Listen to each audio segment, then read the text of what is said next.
Happy Tuesday, ladies and gentlemen, boys and girls, agents, brokers, and everyone alike. Welcome back to Tales from the Lockbox, the Property.ca podcast. My name is Josh Benoliel. I am your host, VP of Sales here at Property.ca and Condos.ca. And today we are joined with the one and only Colleen. Hello. How you doing, Colleen? I'm great. How are you? Welcome. Good. How long ago was that picture taken? Quite a while. Yeah. You look the exactly the same, right? Exactly the same. So you ready for your first fun stat that we prepared for you? A little surprise? Hit her with the first click. Oh gosh. Look at that number. Oh wow. Oh wow. 50 million, over 150 million in sales volume. Okay, I did not know. That's a good fact. Yeah, that's amazing. Big number. Yep. People are ready to hear what you got to say. You're definitely a professional realtor. You're one of the original OG in the company. Yeah. You've been here through all of it. You've seen the transitions of a company, for sure. everything. So we want to dig into what is Colleen, what makes you successful, and how all the agents listening can learn from some skills today. We're going to talk about some fun stuff today, mortgage stuff, the change since the announcement the other day, what we're seeing. We're going to talk a little bit about the land transfer tax changes coming in Toronto. We're going to talk about the week-over-week market stats. And then we're going to talk about some seller stuff, like what should be happening if you're dealing with seller clients in the market. So let's get into it. First up, Colleen, tell us a little bit about yourself. Why did you become a realtor? What's your backstory? Who are you? So for those of you who don't know you that well, they can get to know you. Okay. Well, I used to work, prior to becoming a realtor, I worked in marketing and advertising. Okay. And I was working, my main client was General Motors, which is obviously automotive. And I wanted to make a change. I wasn't super passionate about that segment of the industry, but I love sales. Okay. I've always been passionate about real estate. I've always been passionate about home design. And so I wanted to kind of take that skill set and transfer it and work in an industry that, I was really excited about. And Andrew, my partner, obviously he had already been working with the company and he really enjoyed it. And it just seemed like a natural transition for me. So that's why I moved over. One of the questions I would have on that, knowing you guys, is like, what's it like having a double realtor couple? A double realtor family. You have 3 kids, 3 boys. Yeah. Andrew and you are both high functioning, high producing real estate agents. You're both like health nuts and you guys work out like crazy. Like, what's it like having that dynamic in a house? I mean, honestly, I think it's great. Like, it's because you have a built-in partner. Yeah. Do you know what I mean? So I think like... You got yourselves covered on... Yeah. I mean, you just always have something. If I can't manage a client at a certain time, or if something is maybe more in Andrew's wheelhouse or vice versa, we can kind of partner together. And, I tend to do a little bit more freehold. He tends to kind of work more in the condo market. And so we partner together really well in that respect. And just managing schedules, it's just having a built-in team at home. So I think it works really well for us. So yes. That's fun. Yeah. And I know you, like we were saying, you have 3 boys and I'm sure you got a busy schedule. That leads us to like our first kind of segment of like where we go here. Like, how do you stay, real estate's tough. Yeah. Being a parent is tough. Yeah. Especially the 3 boys, I'm sure. I only got 1. I can imagine what 3 is like. Yeah. Taking care, what I've learned from my wife is also being a parent and like also managing your health is not an easy thing to do. Yeah. Working out and stuff. So like, how do you stay motivated? What's your mindset through all this? Like, how do we get into like the zone? What's driving you? What powers it? Yeah, I think like, as you know, I think like anyone coming into real estate who's looking to be successful and who ultimately will be successful needs to be a fairly self-motivated, self-driven person. It's not for the faint of heart. You need to get up. You don't have anyone kind of over your shoulder telling you need to do this. It all comes internally, right? So I think both Andrew and I are just, I'm a very self-motivated person. I always have goals for myself. And so I think it's internally driven, to be honest. I don't know that it's the best way to put it. Something you're born with. I think so. Yeah. I think so. I feel it's not something, I think you can always hone it and you can fine tune it. And there's not always going to be times where I think that motivation is at its highest level. Yeah. For sure not. But I think it's something that definitely is in your belly. It's a fire that's in your belly. At least it has always been for me. I'm just driven to succeed in whatever I kind of set my mind to. And part of that is real estate. Part of that is with the boys. Part of that is with our health. And so I think they all work in tandem. Yeah. And yeah, but I think for me, it's always just been a fire in my belly that's just kind of there. Burning. Yeah, it's burning. I like that. And you know, it's tough, right? Like I see a lot of agents, like especially young ones that join us, that have that. Like, you know, I've been doing it long enough. I've been working with enough agents. I can see when somebody like has that. You know, one of our agents last week, like he just was put through hell on a deal. And it didn't work out in the end. And I didn't hear from him today. I'm like, hey, pick your head up. Dude. And that's obviously part of leadership, right? Like knowing when that happens, because I remember when I was at the beginning of real estate, no one was calling me to tell me to do that. I just had to like, sit there for a little bit and be like, this sucks. Yeah, for sure. And pick yourself back up. But that's part of it. Like it's not easy. Like no, and I think it's like your expectations going into it. Do you know what I mean? I think you need to realize that it is, especially initially when you're trying to build your business, like hopefully by the time you're, you know, 3, 4, 5 years into the business, you're going to start to really kind of feel, you know, the referral business. That definitely is a little bit more of the low-hanging fruit that makes life a little bit easier.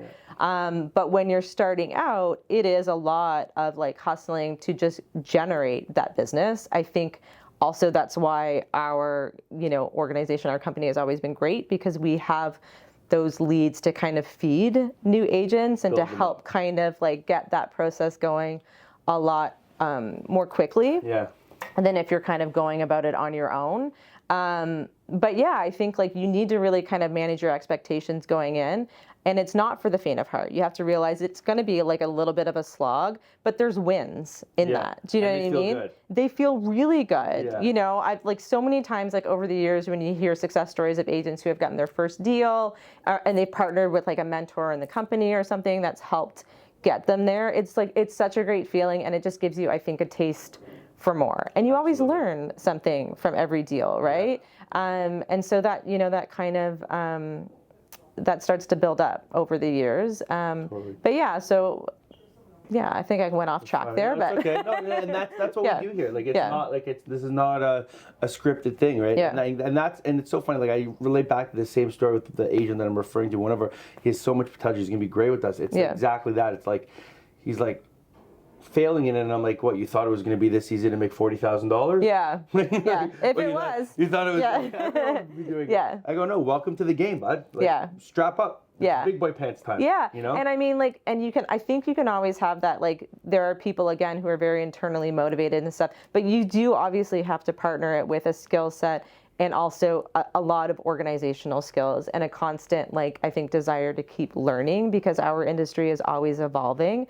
The market is super dynamic, and you really, if you want to serve your clients well, have to be on top of that. I mean, we have great resources here to help people with that.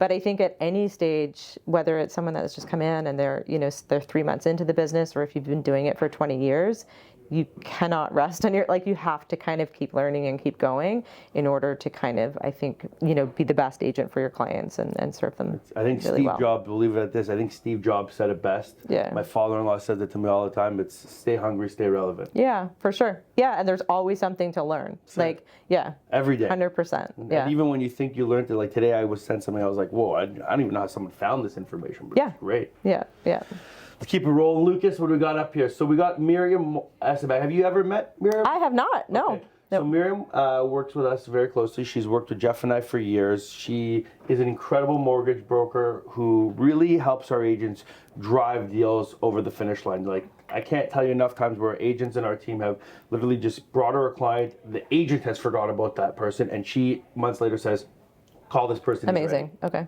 Over and over again. So she's a very important piece to what we've been doing here. And Miriam now comes to the office on Thursdays and works in the office. Miriam, can you hear us? I can. Can you hear me? Yeah, we can. So lots to talk about today. I don't think we covered it last week. You know, Bank of Canada held the rates. So let's talk. Our agents want to hear, what does that mean for us? Where are we going here? So I think the announcement was not really a surprise for anyone. I think we were expecting exactly what they had offered.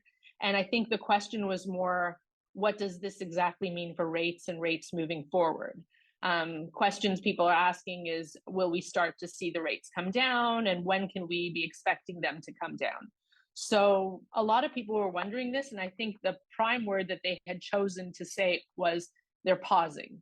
And but had they had any doubts in their decision, they would have raised the rates, and they didn't. So I think they just really want to stick to their word. So last time we saw this was in January, where they paused through March and April, and they don't actually want to say that they're pausing unless they're sure. So they want to largely keep to their word. And this is basically what we're going to see. I don't think we're going to see much hikes going forward. The goal of this was really just to bring down inflation, and I think they're seeing that. 12 months after their original increase, they're starting to see that the net effect of what they did is actually good. They're controlling a little bit of spending and controlling the environment. The last thing anybody wants to see, and I've said a few times, is for people to go out and have to spend $30 on a loaf of bread, right? So, and I think that has already happened. I think we're seeing like a lot of the rates kind of stick where they need to stick, and the CPI rates are basically there. They're not saying that we're not might see the CPI rates come up a little bit, but nobody needs to freak out if we do, because it's expected to see them go up a little bit.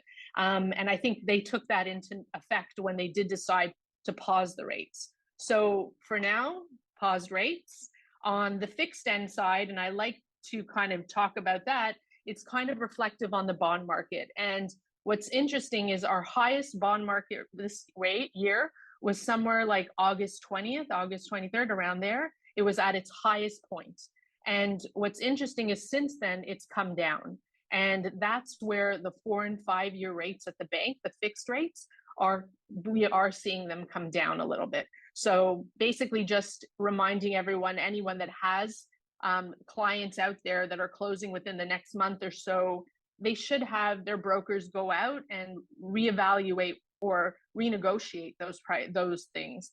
For my existing clients, I renegotiate constantly. Every week, their files are on my desk. They go into a bank, renegotiate. Hey, what's the best we can do now with the new bond market decreases?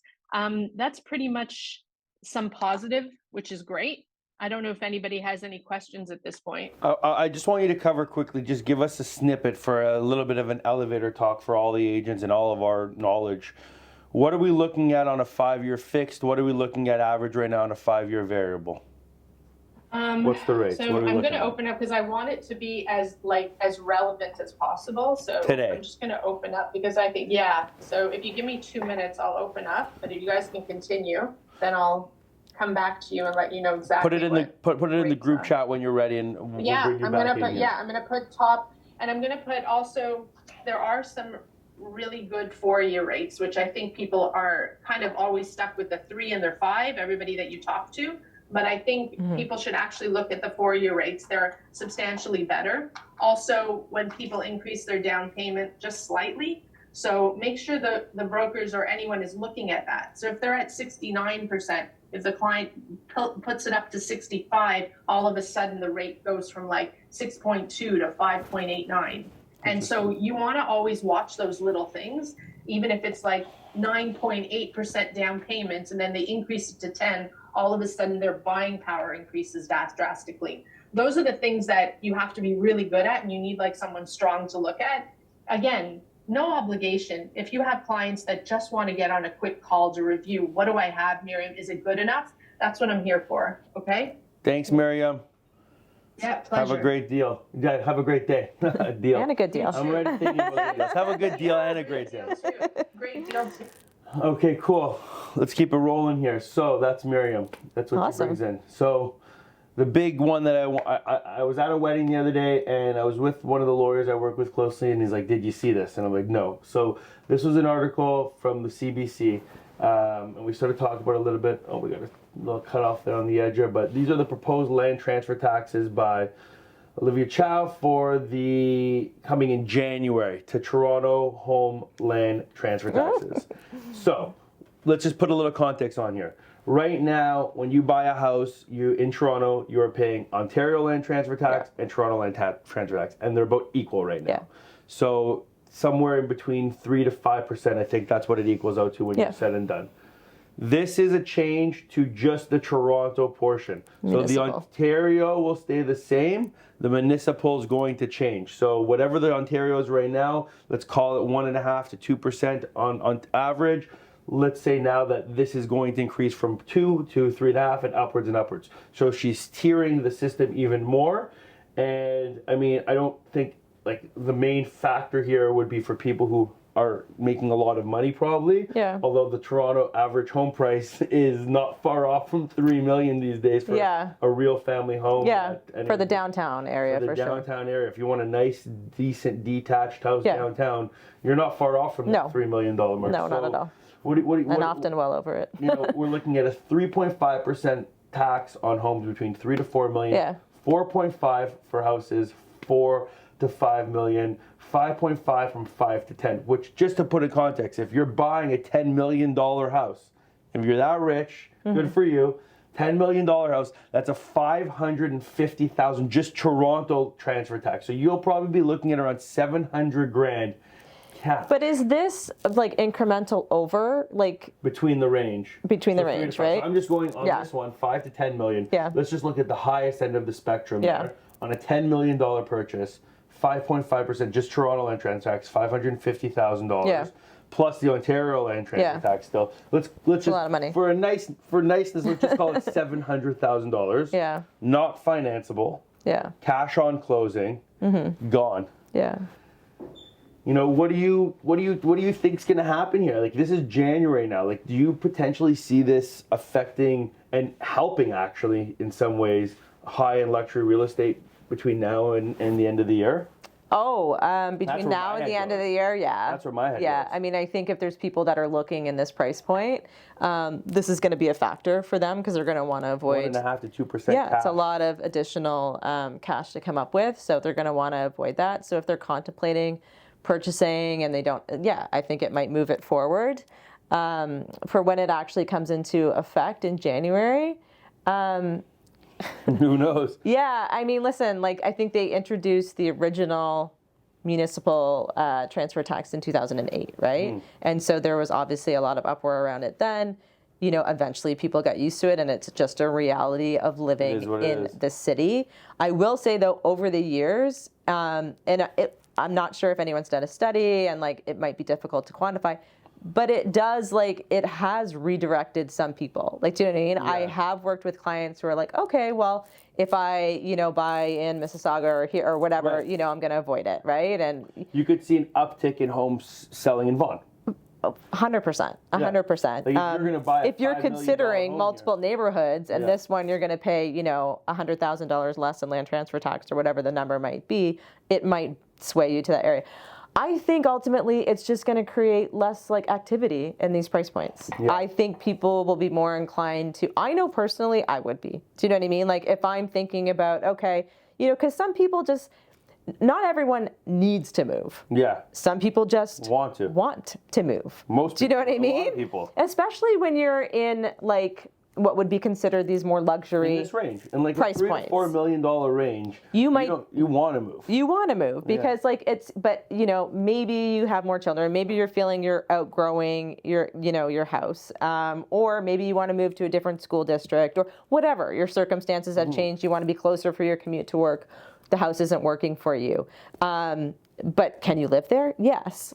And if you're facing an increase in land transfer tax, a significant increase, you might decide not to make that change. Maybe you'll renovate, maybe whatever. So I think it'll be really interesting to see how it works from a revenue perspective. Yeah. Because, you're increasing, the percentage, but will the volume still be there at these price points? Is this going to be too much of a deterrent? We don't have huge volume necessarily. Like, it's not like it's a ton. It's not like in New York. If you put this in New York, these numbers are going to, this is like the average kind of. Yeah. In Toronto, like, it's not like, in my neighborhood, I live in Trinity Bellwoods, literally like, nothing's getting taxed in that area in 5.5 million, right? Some people might get that 4.5 and that 3.5, but it's a big number, right? It's also interesting because as a revenue stream for the government, it's a very volatile income stream, because you'll see the income from this, I think, come up during like boom markets. In a market where, like, for example, this past summer was extremely slow, you're going to see that revenue go down. Something like property tax, which is like everybody pays it on a monthly basis, that's a consistent revenue stream. Right. And the government, like, the city needs a more consistent revenue stream, whereas this, I think, is quite volatile. Yeah. It really depends on how spending habits. So I think it'll be interesting to see how it plays out. I think definitely, to your point, it might push things forward for anyone who's contemplating in these segments towards the end of the year. And then I think there'll be a huge adjustment in January. And I think, it'll be watching and seeing what happens. There's always an adjustment period when a new tax comes in, and then eventually I think people get used to it. But because this is more of a want versus need category, I think it'll have a larger impact. It's going to affect people. Yeah. And I think it's going to slow, and it's also going to affect people's borrowing power, right? Because it's another number. Yeah. 100%. All right. Yeah. Well, buckle up. We'll see where it goes. Okay. Well, Miriam's able to give us the numbers now. We'll circle back to her towards the end of here. We'll come back to it. Let's keep rolling here into some other numbers here. So, I don't know if you've been watching our meetings here. So we're going to get into some cool stats here. One of the things that we've been doing really well, because we're a tech company, we want to offer data that no one else is offering, especially when you're listening to these podcasts and our meetings. So what we've done now is we actually automated our system to provide us week-over-week sales data. Okay. So Amazing. when most people will show you a month data, which is very traditional, you can find that information relatively anywhere. Our agents love it. We look at the week-over-week data because, it's showing a little bit of an interesting curve, right? Yeah. So we analyze this. So now we're looking at, this is starting from July 30th. Yeah. All the way to this week. Okay. So this would have been this would have ended on the 9th, which was, I think, Friday. or Saturday past week. Saturdays. So we look at the numbers here, and what I'm starting to notice, and I studied every week, we're seeing a dip. You start to see a dip here, which is interesting, which, I mean, it's not interesting to me. It's pretty strict. Yeah, I know you. This is days on market? So this is a couple different things. So we're looking at a chart here that's showing two main numbers. Days on market is the yellow, and then sold price is the green line. Right. Okay. So where I look at it, and a lot of people might not, especially newer agents, have that historical data, is we see a big dip here. Now you would look at it and be like, what happened there? Yeah. You and I probably both know what happened here. Yeah. We were going into a long weekend. Yeah. No one was thinking about it. So if you look at how kind of August was, and then we ended July, August, ending on the long weekend, and then we circled out as we got to the past week. So this is the first kind of week of September after the long weekends. We saw a shoot up happen. Now we saw two shoot ups happen here. Yes, the prices went up. Yeah. But also the days on market went up, which is interesting. Yeah. What do you kind of take from analyzing something like this at a first glance? Sorry, the days on market went up the first. So this is September 3rd to 9th. So this is last week. Okay. So from last Saturday to this Saturday. Yeah. This is what we saw in the real estate market in Toronto and freeholds. So the days on market went up? Went up. More inventory? Here the units were selling around, if there's an average of 14 days on market, here we're at 22 days on market, week over week. And now it's a tight more competition. I mean, so if you looked at the new listings, obviously on the Tuesday after Labor Day, stuff came out. Massive. Yeah. So like even going through them, I was having trouble keeping up with everything, like, trying to look for stuff for my clients and see what's out there, because there was just a lot of volume. And you had so little here. So little. So I think like it was slim pickings over the summer. And so if there were buyers out there looking, it wasn't, they didn't have a ton to look at. And then all of a sudden we've got a huge amount of competition introduced this past week after Labor Day. So I think that's impacting some of the, the listings that are not, just a lot of volume. Yeah. And if they weren't super desirable, or if they weren't, whatever, they're going to get passed over for the newer ones. And this is also probably better inventory started to hit here. Yeah, a lot of people would have held off over the summer, so everybody was having that conversation with their agents, and that's, obviously that's cyclical. Like every year, people go away during the summer. Their interests are they're distracted, they're on vacation. It's not the ideal time to list, say for those couple of years over COVID where nobody traveled and it was a great time. For sure. But typically summer is a slower time. So if you're having those conversations with your agent, they're often going to recommend that you wait to the fall until the market picks up. So yeah, I think that's definitely what we've seen here. So one of the things I like to take from someone like this is you look at the average close price is around just under 1.7, which you and I both know that would be a semi-detached house. A nicely renovated semi-detached. A nicely renovated semi-detached house in Toronto, right? Or a fixer-upper detached. Or a fixer-upper, but like maybe not in depends on the neighborhood. Not in the not in the C's. Maybe in the W's and the E's, but not in the C's. Yeah. In my opinion. Let's look at some condo stats. And I know Andrew, we didn't bring Andrew out today. We'll get him on his own. We'll split you guys up a little bit, see how you guys differentiate the conversation. But now let's look at the condo market. So interesting enough, that condo market dip happened a week prior. Oh, interesting. Okay. This didn't happen into the long weekend. This happened in the last week of August. Okay. So interesting there. We also know that there's a ton of inventory right now in the Toronto condo market. I saw a report yesterday that said we're taking about $100K hit on the average condo price in Toronto, which we know it's true. Yeah. We've seen that happen. You know, where do you think this is kind of, where do you think we're heading here with average days on the market, pretty consistent? It's obviously gone up more inventory. It's the same like the freehold, but average price is around $800K in the condo market. Whereas if you look down towards, we're hedging up a bit. But if you look at the end of July, which would have been around here, I think that number was closer to 760, if I recall correctly. For the average sale price? The average sale price here was around 760, whereas we're coming closer to 800K now. Okay. That's a good question. And this would have dipped this week. We dipped below the 700K mark. So that last week of August, the average price dipped below the 700K mark. So I think I think for sellers perhaps a level of desperation there in terms of like things have been sitting for a while. There's a lot of stuff on the market. And I think the question was impacting more, the price there. What does I think this people exactly mean for rates and rates moving forward? So I think that's probably what you're seeing for.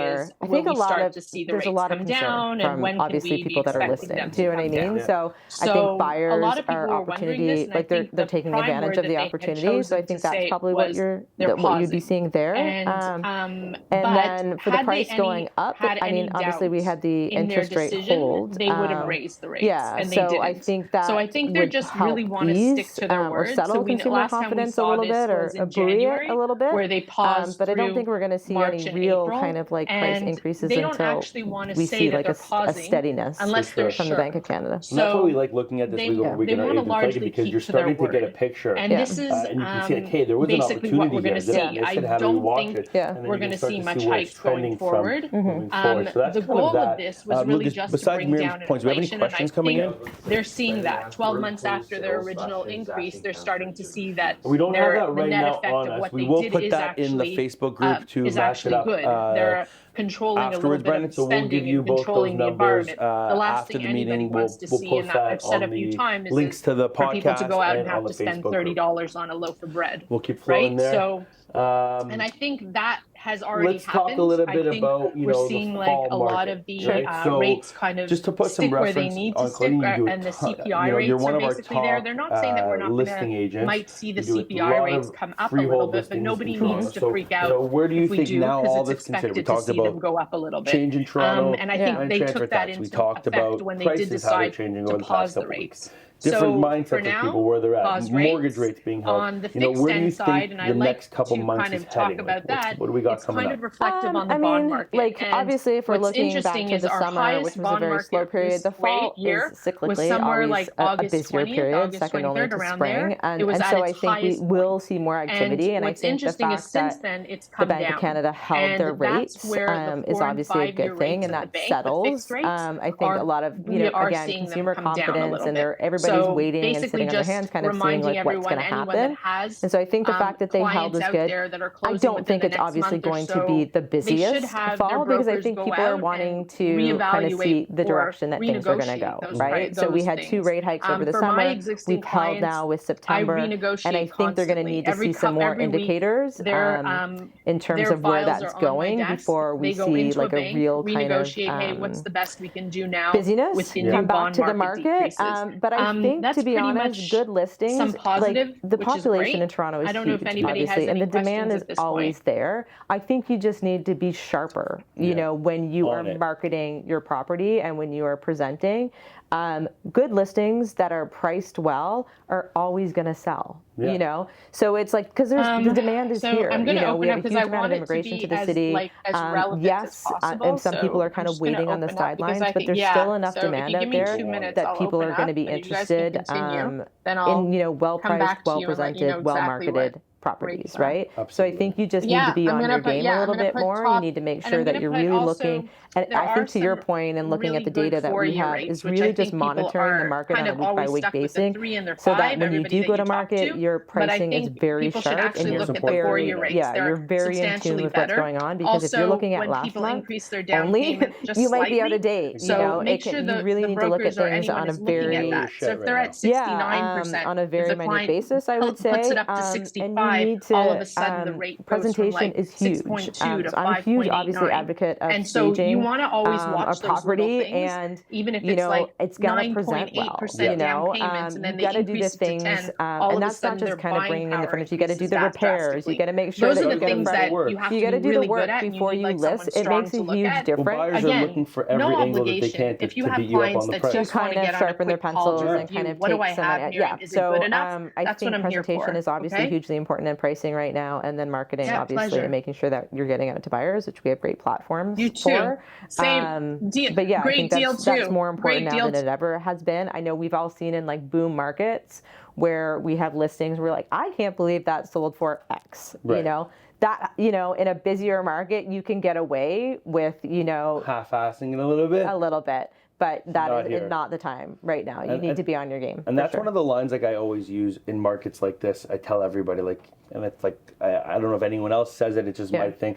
This is the kind of market that differentiates real estate agents and realtors. It's the line I use. Okay. Like, you know, I call everyone can become a real estate agent. You want to be a professional realtor, now's the time to step up. Yeah. And, you know, one of my tips for anyone entering, you know, going into the market, especially if you're dealing with the listing side of things from an agent perspective, is to revisit our company's value add. Yeah. Right now. Because when you're going into a market where it's uncertainty, people are nervous, you know, real estate agents are pitching them, hey, I'll do open houses and I'll list your house and I'll put it on. One of the biggest things that we offer in our company that not many other brokerages can compete with us on is exposure to 100%. potential customers. Yeah. And knowing that right now, knowing what your value add in your pitch is, and to recircle back to that right now before you're going to listing presentations, super important, because we have an opportunity, if you're with our brokerage in condos.ca or property.ca, is to be able to pitch our potential listings or prospects that by listing with us, the level of exposure you're going to get is going to be X amount higher than listing with this traditional brokerage Remax that puts it on regular sites. Yes, you will be on one of our sites, but you're not one of our featured listings. No, I mean, I always say that, like, you know, you always get that conversation when you're going into a listing presentation with clients, you know, and it's like, what's the difference in terms of listing with you guys versus someone else? I'm like, you're not just listing with me. Do you know what I mean? It's not my name on the website. It's like we have the whole condos.ca behind us. Do you know what I mean? So it's like it's a whole team. It is a marketing whole, team, powerhouse. a tech team, a 260 agent team. Yeah, and just like the volume of potential condo buyers, investors that come to our website on a daily basis to, you know, look for the information that we have available. I mean, so the exposure that we offer that is built in with our brand, you know, is just invaluable, I would say, in terms of, you know, what we can offer them. So I think that's huge. You're not just kind of listing with me, Colleen Doiron, you know, you're listing with the condos.ca brand, which as a added, you know, value proposition is huge. Right. And we're you know, we're working with everyone to really get to that point so they understand where we're at. It's not, you know, you got to recircle them. That's where our trainings and our support come in all the time, because you need to circle back to that. So we're going to get into the section here where I call like our speed round. We're almost at the end of our session here. Hot, fast questions. Should people, in your opinion, be buying or selling first? Quick fire answer, selling, and why? You want to have that certainty. 100%. Yeah. I'm with you. Unless you're a very specific buyer and that needs, like, I need to be in this building for this reason and I know exactly what I want. You need the security. Yeah, or if you have a unique financial situation that allows you to do that. Yeah. But for most people, I think you're selling first for that certainty. Okay, so they should be selling first. What should sellers be doing right now to get their home ready to sell? As we said, Hit us with the fast points. repairs, getting it ready for staging, decluttering, painting, making any repairs, and then we get it ready to bring in our stylists and our design team to make it just stand out from everybody else. Okay. It makes a huge difference. 100%. Well worth it. And you can read this one and then answer it. If you want to read it out loud, it would be great. What is a tip you can share for people struggling to sell their homes? I think, I wouldn't be one tip. I think if they're struggling to sell their homes, you need to kind of look at why, So obviously if you're working with someone like us who is well-versed in, what it takes to, to sell a home for a good price in a good time period, you need to look at why they're not selling. Right. So is it the pricing? Is it the presentation? Is it the way that it's being promoted? I think the first thing, a lot of times it's pricing. Yeah. So, right now, I think a lot of people, sellers, you have to have those tough conversations that the market isn't necessarily what it was, in 2021 or even in the spring of this year. So, you kind of need to kind of manage those expectations in terms of what's realistic in the market. And also the other thing is presentation. Like, if you haven't done those things to prep your home that we just talked about, it's just you're leaving so much money on the table, like in terms of what you can sell your home for. And maybe not even selling at all. Or not selling at all. You're one of those 90-day listings. Yeah, and that's where we come in and help. Like, this is what we do all the time, So it's, I have a very easy checklist for people. We hold their hand, we do, with all of that stuff. And so, I think it can be overwhelming for homeowners because listing your place can be stressful and everybody has full-time jobs and you're busy and you have lives and kids. And that's where we come in, and kind of help out in terms of, okay, let's just break it down. Here's what we need to do. Here's what we can do to help you with that process. And this is how it's going to translate into getting you the best sale price for your property. So I think you need to look at it and see what's going on in the situation and then strip it back from there. Yeah. Amazing. Yeah. And what we got left here? This is the big one. You can take this one here. We'll close it off on this one. What has been the key to your success so far in real estate? As we talked about earlier, I think... What's the sauce? Yeah, the sauce. I mean, it's such a cliche answer, but I think you need to be you need to be very self-motivated, So it's, you do have to have that fire in your belly. You need to be organized. So again, there's nobody over your shoulder giving you a schedule for the day or, telling you what you need to do. So you need to be organized in terms of kind of dividing your time between prospecting and working with existing clients and keeping on top of what's going on with the market and, continuing education. So it's a lot of balls that you need to juggle. So you need to make sure that you kind of set aside time for all those things and you have a way of managing that. And I love real estate. I love home design. Like, I would be into this if I wasn't getting paid for it. So, I renovate houses myself. It's something that I really enjoy, and I love that in working with clients. You know what I mean? I love going in with them and looking at the potential of a property and what they can do to it to make it, like, one, a great place for them to live, but also a great investment for them. Do you know what I mean? Because a lot of times you see people go in and they make renovations to their home that is not necessarily going to translate into a return on investment for them, which is okay if they plan to be there forever. And it's like, job one is really you want to be happy in your home. But if you're also considering like, okay, I'm going to sell this place in 5, 7, 10 years, kind of what are those investments that you need to make? And that's, again, I love kind of talking to clients about that and what they can do to kind of make it a great place to live, but also how they can make it a great investment for them long term. So yeah, we have that in common. Yeah, it's so fun. I love doing that. It's my favorite part. Yeah, it's really it's satisfying. It's a very satisfying. I like showing people, hey, you don't even know what this could be. The potential of a place. This is the right place. Let me explain to you why. Yeah, amazing. So we'll come to here, Colleen. Thank you so much for coming. Yeah, thanks for having me. Appreciate having you out. It was amazing understanding, what's going on in the market. I think a lot of our agents listening. How many did we circle back to here on the end? Just over 25. Amazing. And okay, and what was the numbers that Miriam put out there? Why don't you just spit them out to me right now? She said for the 3-year, 6.05 at 35% down or higher. Okay. And that's the only one she gave. Okay, we'll put that in the group chat there. So one more time, it was 6. 6.05 at 35% down or higher. Okay. Interesting number. It's a big Now number. we can even go as low as 599, just so FYI. 599s. Okay. Like under 6%. Okay. Yeah. Okay. Miriam can get it done.